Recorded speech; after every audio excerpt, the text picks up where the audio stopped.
I'm Alex Morash, and let's clear up the world view. Man arrested after displaying homophobic sign at UK anti-immigration protest. A 47-year-old man has been arrested in Southampton, England, after allegedly displaying a homophobic sign during an anti-immigration protest outside the Highfield House Hotel, a site that has faced repeated demonstrations and even an arson investigation earlier this year. Video shared online shows the man draped in a Union flag and holding a sign reading, "God hates fags." The phrase echoes language used by the Westboro Baptist Church, notorious in the U.S. for anti-LGBTQ+ demonstrations, and for picketing the 1998 funeral of murdered gay teenager Matthew Shepard.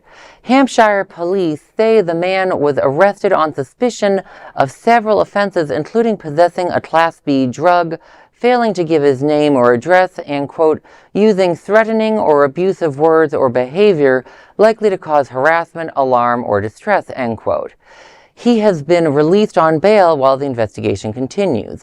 Local officials have condemned the incident. Police say evidence teams are reviewing footage to identify any further offenses.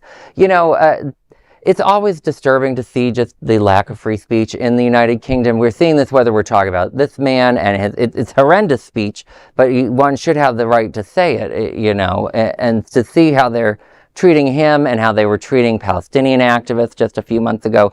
It's been really shocking to see how far the UK has fallen. And this gentleman, you can tell he had other issues and other things that they were arresting him for, but I guess this was the part that he was harassing people.